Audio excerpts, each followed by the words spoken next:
शासन नायक महावीर स्वामी की जय। आचार्य गुरुवर श्री विद्यासागर जी महाराज की जय। साक्षात विराजमान 108 निर्णय सागर जी महाराज की जय। आज की हम बेला में अपनी सवाल हमारे जी प्रथम बेला में हमारी प्रथम शंका रखने आ रही है हमारे समक्ष श्रीमती नीना जी जय इटारसी। नमस्कार महाराज जी। अभी हमारे यहाँ एलकेजी में नया मंदिर बना है, तो हम रूटीन में रोज पूजा कर रहे हैं। तो जैसे मूल नायक महावीर भगवान जी हैं, तो क्या डेली उनकी पूजा करना जरूरी है? ऐसे भी कर रहे हैं। देखो ऐसा है, अपने समय की अनुकूलता देखकर काम करना चाहिए।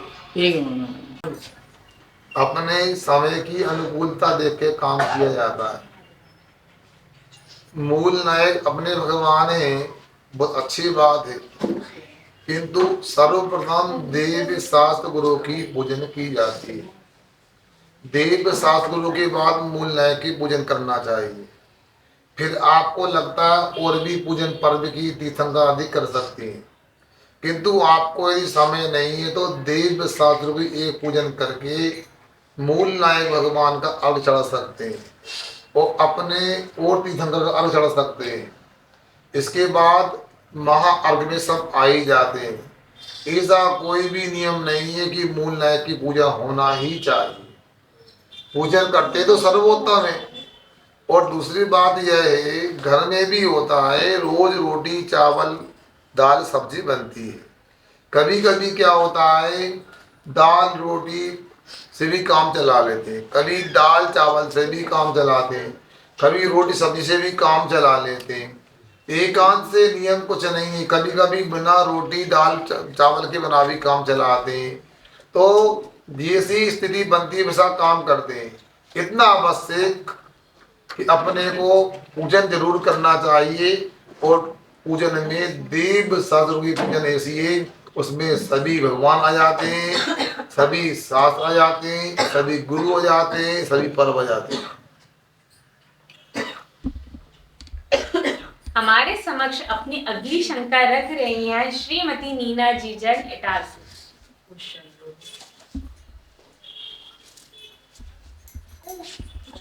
नमस्ते महाराज जी। महाराज जी, आत्महत्या और समाधि मरण में क्या अंतर है? देखो, आत्महत्या बहुत बड़ा पाप है और समाधि मरण बहुत बड़ा महान अनुष्ठान है। दोनों में बेसाई अंतर है, जैसे जमीन और आसमान में अंतर होता है। जमीन आसमान में अंतर क्या होता है, लगभग लोग समझते नहीं है उसके लिए। लोग कहते हैं ऊपर आसमान होता है नीचे जमीन होती है, मगर ऐसा नहीं। ये क्षेत्रगत अंतर नहीं है, ये स्वरूपगत अंतर होता है। जमीन मूर्त होती है और आसमान अमूर्त होता है। अमूर्त पदार्थ कभी मूर्त नहीं हो सकता, मूर्त कभी अमूर्त नहीं हो सकता। उसी प्रकार से आत्महत्या और समाधि मरण एक नहीं हो सकता, क्योंकि समाधि मरण कसाय के अभाव में अथवा कसाय की मंदता या विशुद्धि में की जाती है, और आत्महत्या जो होती है कसाय की तीव्रता में संश्लेष परिणामों में होती है। इसलिए जो लोग कायर होते हैं, जो लोग अपने जीवन में धीरज नहीं रख पाते, जिनका नरक आदि का स्थान निश्चित हो गया है या जिनकी दुर्गति होना है, वो लोग आत्महत्या को स्वीकार करते हैं। जो वीर महावीर पुरुष होते हैं वो तो हमेशा जीवन पर्यंत अच्छे व्रतों का पालन करते हैं और कालांतर में व्रतों का पालन करके समाधि मरण करते हैं। परमात्मा और अपने आत्मा का ध्यान करते हुए शरीर का त्याग करते हैं। इसका नाम संलेखना होता है। अपनी अगली शंका हमारे समक्ष रख रही हैं श्रीमती रीना जी जैन इटारसी।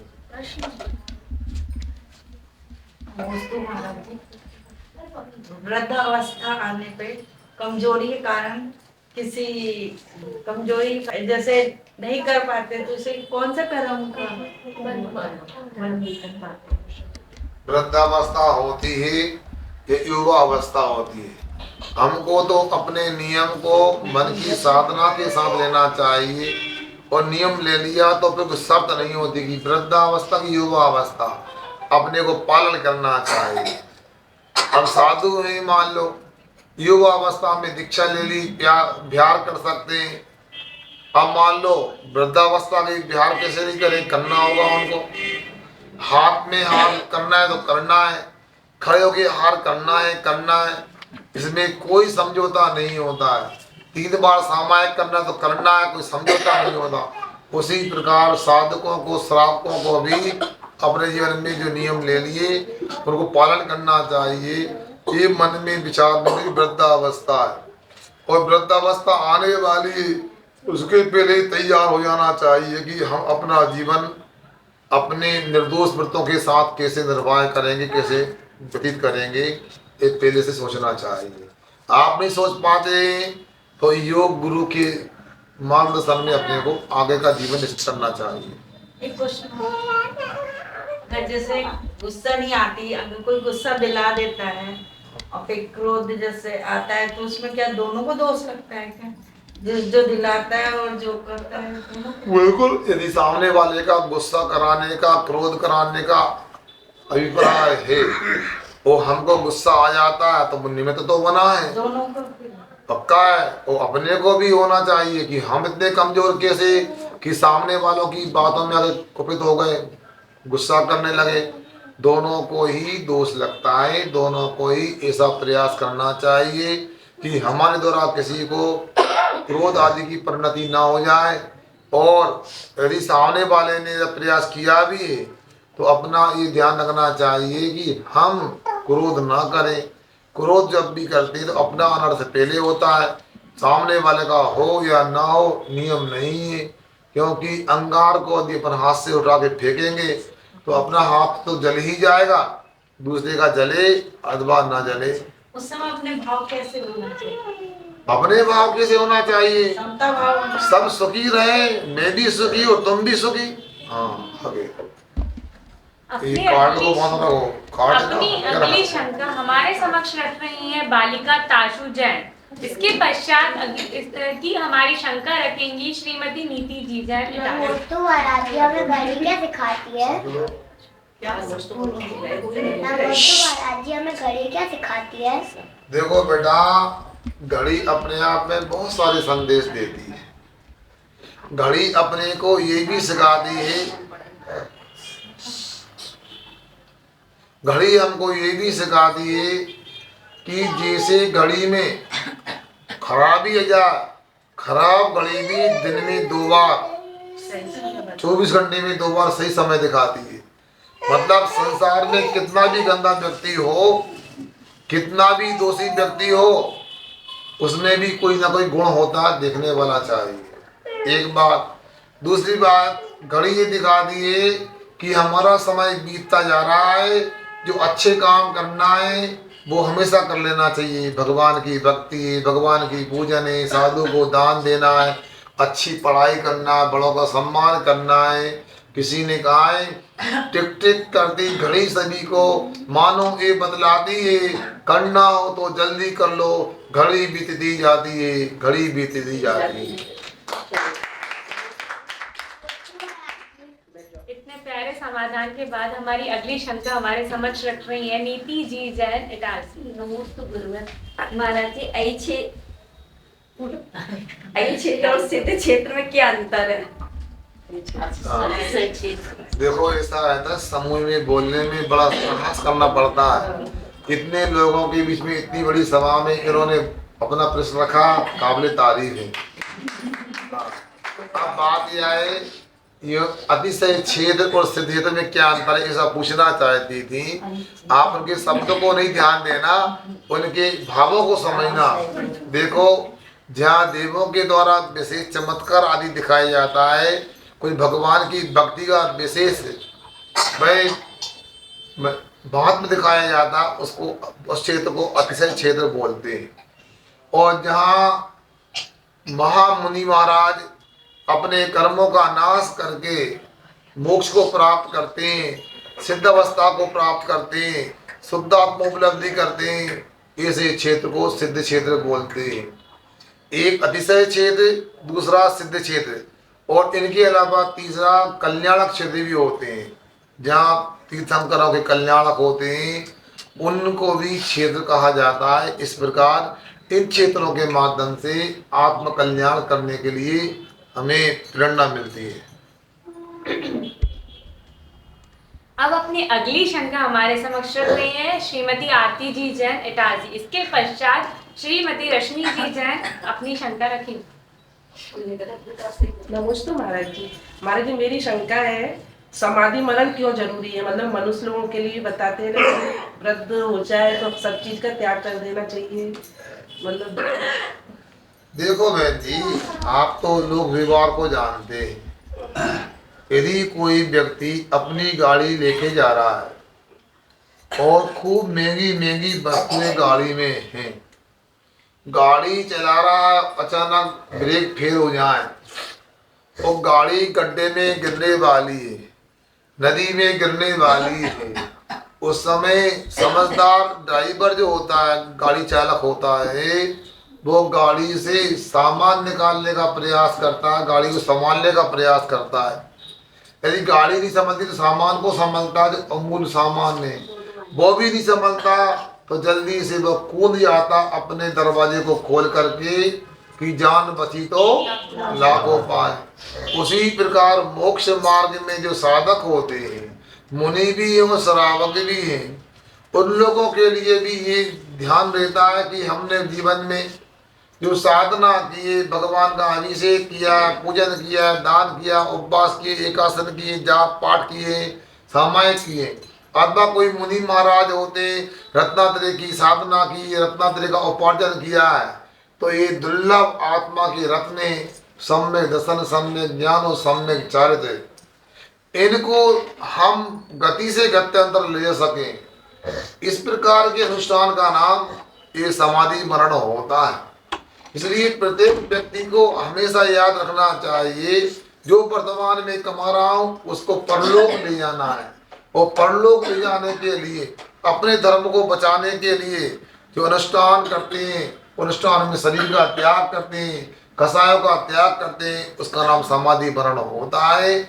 और समझदार व्यक्ति उस ड्राइवर के समान होता है जो गाड़ी से कूद जाता है, गाड़ी खराब हो जाती है, वे शरीर रूपी गाड़ी खराब हो जाती है, कभी उपसर्ग हो सकता है, कभी अकाल की दशा की शरीर टिकेगा नहीं, कोई बीमारी हो सकती है, डॉक्टर और वैद्य के द्वारा उसका उपचार संभव नहीं है, या ऐसी वृद्धावस्था जब अपने व्रतों का पालन नहीं कर सकते हैं, उस समय समाधि मरण जैसा महान अनुष्ठान करके जीवन को संपूर्ण किया जाता है। एक बात और बता दें, मंदिर बनाते हैं, नींव बन गई, दीवार बन गई, छत बन गई, शिखर बन गई, वेदी बन गई, भगवान विराजमान हो गए, अभी भी मंदिर पूर्ण नहीं हुआ, क्योंकि मंदिर की शिखर पर कलशारोहण नहीं हुआ। और जब कलशारोहण हो जाता है तो मंदिर पूर्ण हो जाता है। उसी प्रकार से आचार्य कहते हैं, जीवन में हमने दीक्षा ले ली, रत्नात्रय का पालन कर लिया, रत्नात्रय को धारण कर लिया, और यदि हमने समाधि मरण नहीं की तो हमारा जीवन भी पूर्ण नहीं हुआ। हमारा जीवन पूर्ण तब होगा जब हम संलिग्न लेकर के अब शरीर को त्याग करेंगे, वो अपने रत्नात्रय को किसी से गत्यंतर ले जाएंगे। अपनी अगली शंका हमारे समक्ष रख रही है श्रीमती रश्मि जी जैन। इसके पश्चात अपनी अगली शंका हमारे समक्ष रखेंगी श्रीमती ममता जी जैन इटारसी। नमोस्तु महाराज जी। महाराज जी, जैसा कि समाधि के विषय में चर्चा चल रही, तो क्या समाधि हमको किसी मुनि के द्वारा ही लेना चाहिए या कोई भी श्रावक वगैरह? या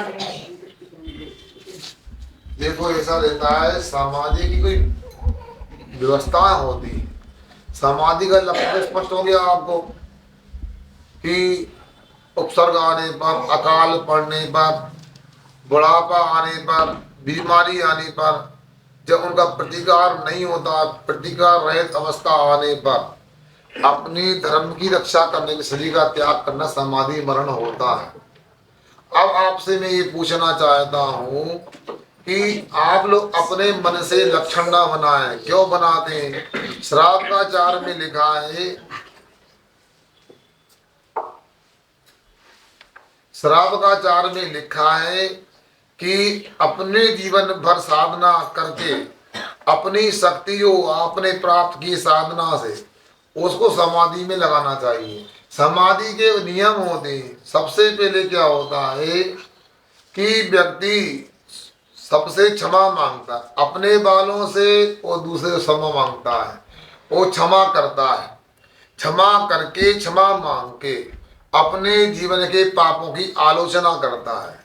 आलोचना करके पापों का त्याग करके महाव्रतों को अंगीकार करता है।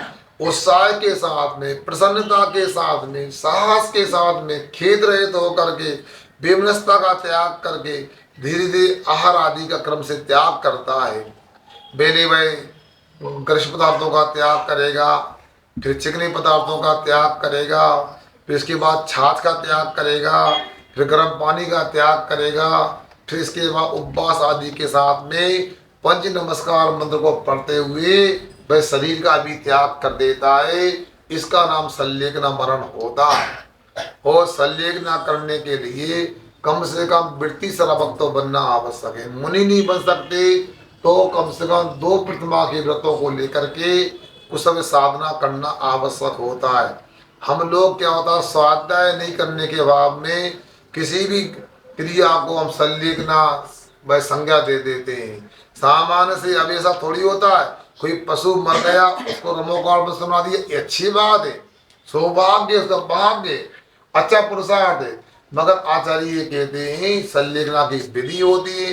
एक भगवान का नाम सुन करके प्राण का त्याग करना, कुछ मानसिक नियम लेकर प्राणों का त्याग करना अलग बात होती है, और विधिवत संलेखना करना अलग बात होती है। तो यदि हम हर मरण को सामान्य से कोई थोड़ा संबोधन कर दे, उसको समाधि मरण संज्ञा दे देंगे, तो जो विधिवत संलेखना करते हैं उनके महत्व को कम कर देंगे, उनका महत्व नहीं बचेगा। इसलिए आप लोग पहले संलेखना को लेकर समझें, वो समझ करके जो विधि है वैसा करें। आपने कहा मुनि के सानिध्य में, हाँ नियम तो ऐसा होता है, मुनि महाराज भी अपने संग का त्याग करके दूसरे संघ में जा करके अथवा योग निर्यापक बना करके निर्यापक आचार्य के पास जा करके वह संलेखना धारण करते हैं। मुनि महाराज को भी यह आवश्यक है तो श्रावक को क्यों नहीं है। इसलिए संलेखना में कम से कम 2 मुनि महाराज भगवती आराधना में कहा है, कम से कम 2 मुनिराज और अधिकतम 48 मुनिराज लगते हैं। ये संलेखना का महान अनुष्ठान होता है। सुनो, कभी जिंदगी में आप दीक्षा दिवस नहीं मना पाओ तो कोई मनाना चाहिए। दीक्षा हो रही, 1000 काम कर छोड़ करके दीक्षा देखने जाओ, मगर समाधि मरण हो रहा है तो 1000 काम नहीं, लाखों लाख काम छोड़ के जाना चाहिए। छपक जो समाधि करता है उसको छपक बोलते हैं। वो समाधि करने वाला तो बहुत महान है ही, उसके दर्शन करने वाले भी महानता को प्राप्त हो जाते हैं। ये समाधि मरण का महत्व है। अब हमारे समक्ष अपनी अगली शंका रख रही है श्रीमती ममता जी जैन। इसके पश्चात नमस्ते हमारे महाराज जी, मेरे आज कौन से कर मंत्र आए थे जो छलक जी जाते जाते रुक गए हमारे यहाँ? देखो ऐसा रहता, पहले आपसे बता दें, अपने को कभी खेद खिन्न नहीं होना चाहिए। सारे दिन बेकार मेरे को।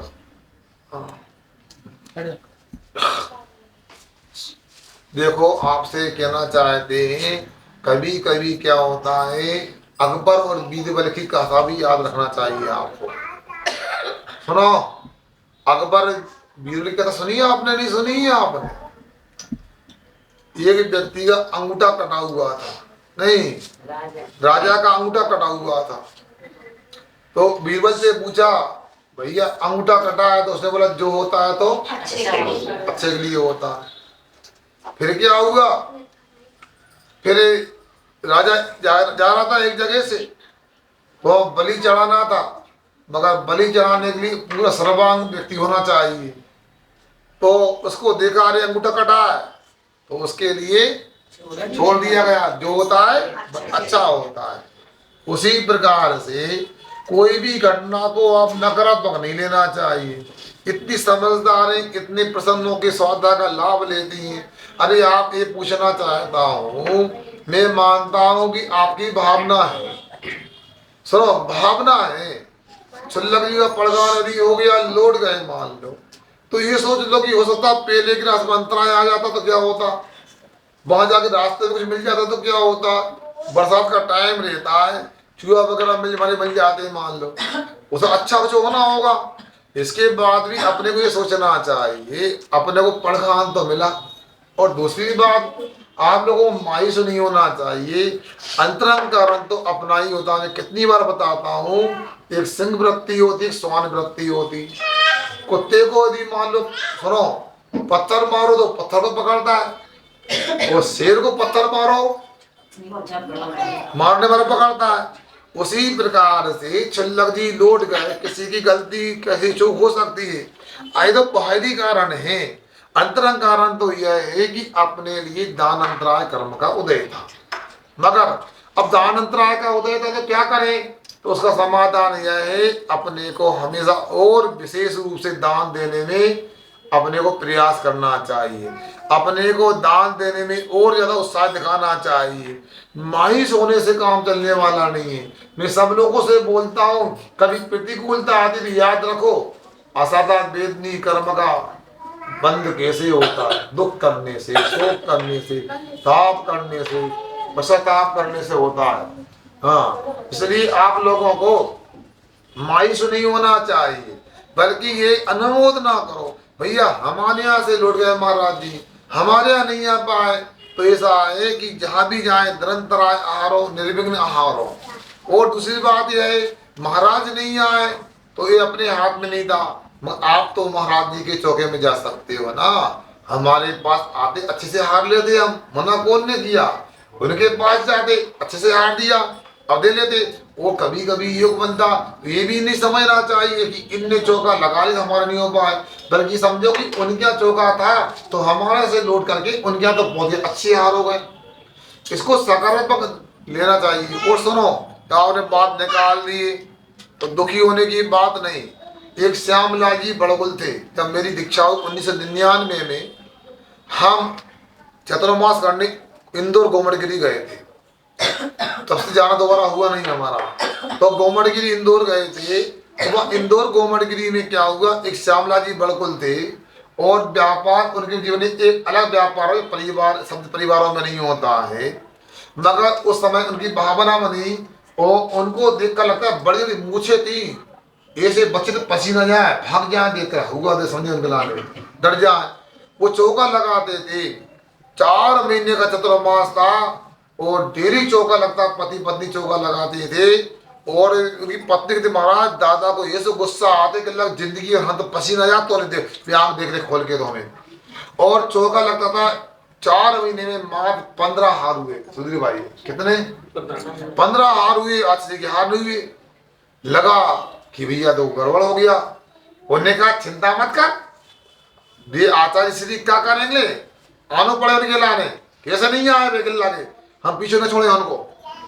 उन्होंने बिहार में चौका लगाया, इंदौर सिटी में चौका लगाया, निम्बर आ गया, वहां 2 बजे चौका लगाते रहे, कैसे नहीं आके लगे, हम तो न माने, रोज पड़गा उनके लाने, कैसे नहीं आवे। और सुनो, पूरे 6-6.5 महीने के बाद पड़गान हुआ, और पति पत्नी ने 7 प्रतिमा के व्रत ले लिए।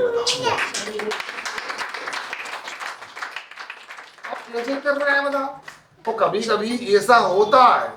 देखो भैया, यदि नहीं पड़गान होता तब तक महाराज जी देखो पक्षपात कर रहे हैं, उनके यहाँ 2 बार होगा, हमारे भाई आए थे, कोई विघ्न आ गया तो ये अच्छा मानो कि हो सकता है कि कर्म का उदय ऐसा होता है। कभी कभी क्या तुम्हारा दान अंतरा कर्म का होता है, वो हमारा लाभ अंतरा का 6 समय। अब देखना, आप क्या दान अंतरा को है ना, मैं या तो पड़गाऊंगा नहीं, पड़क गया तो मैं अब लौट आऊंगा, क्योंकि मेरा लाभ अंतराय का 6 समय, मुझे भोजन मिलना है तो तुमको देने नहीं मिलना है। तो मैं कई ऐसे निमित्त मिल जाएंगे, आप कैसे लौटा इनके पहुंच जाऊंगा, मैं इनके आपके पहुंच जाऊंगा, क्योंकि वो कर्म का योग बनना चाहिए ना। विचार कुंडली को बोलते हैं कि लड़का के भी गुण हो, लड़की के भी हो, वैसे देने वाले के भी हो, लेने वाले के भी हो। देने वाले का दान अंतरा का 6 समय हो, और लेने वाले का लाभ अंतरा 6 समय हो, दोनों को अंतरा का ही होगे, पड़गान हो जाएगा, अंतरा हो जाएगा। यदि एक का होगा तो मैं लौट गया, आपके छो क्षमता, मेरा अंतराय था। मैं दूसरे खेल में गया, मेरा अंतराय हो गया, आपके दूसरे महाराज जी आ गए। ऐसा भी होता है, इसलिए कभी भी उसको अन्यथा नहीं लेना चाहिए, अपना प्रयास करना चाहिए। तात्कालिक कोई समस्या आ जाए मान लो, तो अपन 2 दिन बाद प्रयास कर ले। ऐसा तो नहीं है भैया, ऐसा तो मेरा तो हार हुआ है, इसलिए अपने को ऐसा मायूस नहीं होना चाहिए। अब दूसरी बात ये भी रहती है भैया, वही कहानी, यदि मेरा हाथ 2 बार आपके हार हो जाता तो दूसरा व्यक्ति कहता हमारा कौन सा कर्म कौन सा, उनके 2 बार हार हो गया, हमारा नहीं आया। तो हमें भी सब प्रकार विचार करना पड़ता है। और कुछ बातें दाता के लिए भी अपनी विशेषता होना चाहिए। दाता के 7 गुण होते हैं। अब यदि सदाचारी दाता नहीं है मान लो, चाल चलन ठीक नहीं है मान लो, तो अपना पुण्य कैसे बढ़ेगा बताओ। दाता की श्रद्धा, भक्ति, विज्ञानता, क्षमा, सत्यम, ये सब गुण होते दाता के। तो ये दाता के गुण होना चाहिए। अपने गुणों को बढ़ाएंगे, आगे प्रयास करेंगे। मान लो महाराज कल बिहार हो जाएगा, अब तो दे नहीं पाएंगे, अगले गांव में महाराज से मुलाकात करेंगे। क्या दिक्कत है बताओ। आप तो इतनी समझदार है, इतनी बोल्ड है कि आप तो क्या 4 लोगों को साथ लेके चले आए, इसे घबराना नहीं। बहुत अच्छा भाव है उनका, 4 अभी से देख रहा है, बहुत अच्छी लगन से लाभ लेती है वो। उनके बच्चे भी संस्कारवान है। बिल्कुल। अपनी अगली शंका हमारे समक्ष रख रही हैं श्रीमती मीना जी जैन। इसके पश्चात हमारे समक्ष अगली शंका रखेंगे श्रीमती सुभद्रा जी गोयल। नमस्ते महाराज जी। महाराज जी, मेरा प्रश्न है कि क्षयोपशम सम्यक दर्शन किसे कहते हैं, और दूसरा नारियों को वेदना से सम्यक दर्शन कैसे होता है। नारियों को वेदना से सम्यक दर्शन, दोबारा करो, नारियों को वेदना से पूरा करो। क्षयोपशम सम्यक दर्शन किसे कहते हैं, और दूसरा नारियों को वेदना से सम्यक दर्शन कैसे होता है। वो अच्छा सिद्धांत प्रश्न किया आप बहन जी ने। आपको हम बता दें कि तत्वार्थ श्रद्धान करने से समदर्शन होता है। क्षयोपशम समदर्शन का मतलब क्या होता है। ऐसा होता है कि श्रद्धान तो होता है, किंतु वो सदोष होता है। श्रद्धान उसमें चलमल अगाड़ दोष लगा करते हैं। ऐसा समदर्शन क्षयोपशम समदर्शन कहलाता है। शांतिनाथ भगवान शांति करने वाले हैं, ये हमारा मंदिर है, ये हमारी देवी, हमारे भगवान है। अथवा किसी प्रकार तत्व में शंका होना, इस प्रकार का मल जो होता है, चलमल अगाड़ जो जिसको दोष बोलते हैं, इससे भाई समदर्शन अपना मलिन हो जाता है। मलिन क्या होता है, जैसा छायक समदर्शन होता है, औपसमिक समदर्शन होता है, वैसा भय नहीं होता है। तो ये कैसे होता है। औपसमिक समदर्शन के लिए मिथ्यावादी 5 या 7 कर्मों का उपशम होता है। अंतर्मूर्तक उदय में नहीं आते। जो आत्मा की श्रद्धा गुरु की परिणति होती है, उसका नाम औपसमिक समदर्शन कहते हैं। इसी प्रकार मिथ्यावादी 7 कर्मों का पूर्णतः नाश हो जाता है, उसका नाम छायक समदर्शन कहलाता है। तीसरा, आपने प्रश्न की 6 उपशम क्या होता है, तो मिथ्याद, सम्यक मिथ्याद और अनंतानंद क्रोध मान माया लोग, इनका तो उपशम हो जाना और सम्यक प्रिय उदय देना, एक 6 उपशम समदर्शन कहलाता है। अथवा दूसरी भाषा में कहें तो उपशम हो जाना, क्षय हो जाना, और एक सम्यक या आंशिक रूप से कर्म का उदय देना, इसी परिणति का नाम क्षयोपशम समदर्शन होता है। शास्त्रीय भाषा में कहूँ मैं आपसे, तो वो यह है कि सुनो, सर्वघाती स्पर्धकों का उदयभावी क्षय, आगामी काल में उदय आने वाले कर्मों का स्पर्धकों का सद्वस्ता उपशम, और देशघाती स्पर्धकों का उदय, ये 6 उपशम होता है। इस प्रकार ये समदर्शन में भी घटा लेना चाहिए। मिथ्यात्व आदि कर्मों का उदयभावी क्षय हो जाना, आगे उपशम हो जाना, और सम्यक प्रकृति का उदय बना देना, ऐसी श्रद्धा गुरु की परिणति का नाम क्षयोपशम सम्यक दर्शन होता है। अपनी अगली शंका हमारे समक्ष रख रही है श्रीमती सुभद्रा जी गोयल। नमस्ते महाराज जी। महाराज जी आजकल वास्तु और ये कर्मों के फल एक दूसरे के पूरक हैं क्या? हर गांव हर शहर में एक लाइन दक्षिण मुखी मकान रहते हैं। दक्षिण मुखी मकान को अच्छा नहीं मानते, लेकिन पुरानी पीढ़ियां वही मकानों में रहे, खूब फले फूले सब, किसी को आजकल मतलब वो हो जाता है तो सीधे वास्तु को ही दोष देते हैं। देखो और फिर बहन तोड़ फोड़ करवा के मतलब और भी ज्यादा वो परेशान हो जाते हैं। देखो बहन जी, आपने जो प्रश्न का बहुत प्रासंगिक है। वो हर गांव में हर घर में हर परिवार में एक गाना चलता है। एक तो ज्योतिषी का कालसर्पणी योग, सुनो, शनि योग, मंगल का योग, ये चलती है। और मकान प्लाट आदि को लेके एक वास्तु की बात होती है। आप लोगों से हम आप कहें कि ये सब बातें उन लोगों के लिए होती है जिनका पुण्य कमजोर होता है। पुण्यात्मा के लिए ना कोई वास्तु काम करता है, ज्योतिष काम करता है, एक बात। दूसरी बात, सभी को एक से नियम नहीं होते। दक्षिण के भी मकान होते, पश्चिम के भी मकान होते, पूर्व के भी मकान होते और उत्तर के मकान भी होते हैं। सब में अलग अलग सा होता है, वास्तु की व्यवस्था अलग होती है, सबका कर्म भी अलग अलग होता है। एक आंख से गलत नहीं होता। संसार में कोई भी नगर गांव जाके देख लो, ऐसे मकान नहीं बनते कि सब उत्तर उत्तर दिशा की ओर हों, तब पूर्व पूर्व की ओर हों। सभी की अपनी वास्तु होती है, ज्यादा उलझना नहीं चाहिए। मैं तो आपसे एक बात कहना चाहता हूँ, यदि आपको विकल्प हो कि आपको नया मकान बनाना है तो पहले विचार कर लेना कि वास्तु का विचार करना कि नहीं करना। मकान बनाने के लिए खूब अच्छे से बड़े वास्तु शास्त्री दिखा लेना। और यदि मान लो आपने नहीं दिखाना है तो फिर कभी नहीं दिखाना। कोई कहे मकान भी सलाह मत दो बिना पूछे, ये करना चाहिए। आज क्या काम भी कर लेते हैं, बाद में विकल्प करते हैं। और कभी कभी ऐसा होता है वास्तु को दिखा भी लेते, वास्तु शास्त्री करता है मतलब की बात ले लेते और बाकी छोड़ देते हैं। इसलिए आप लोगों से इतना ही कहना चाहते हैं कि वास्तु होता है बाह्य निमित्त के रूप में होता है। अंतरंग पुण्य यदि अंतरंग निमित्त प्रबल होता है तो बाह्य निमित्त कोई काम नहीं करता। इस बात को ध्यान रखो। रुको, ये बहन जी ने पूर्व में प्रश्न किया था, मीरा बहन जी ने, उनके प्रश्न में आधी बात ले गई थी। उन्होंने कहा नारकियों को वेदना समझन कैसे होता है। देखो ऐसा रहता है, कभी कभी बादाम खाने से अकल नहीं आती तो बादाम बहुत खिलाती हो, ठोकर खाने से भी अकल आती है। क्या कहा? बादाम खाने से अकल नहीं आती, ठोकर खाने से भी अकल आती।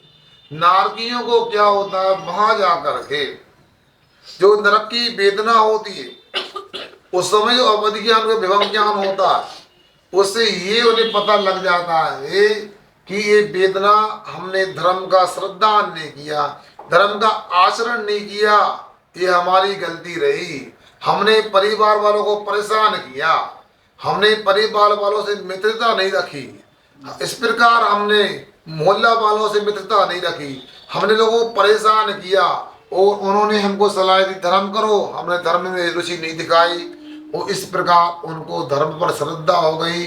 अब जो भी हुआ आगे अब मैं मनुष्य बनूंगा और वहां जाकर के मैं धर्म के अलावा कुछ नहीं करूंगा, सच्चा धर्म करूंगा और फिर नरक में पुनः नहीं आऊंगा।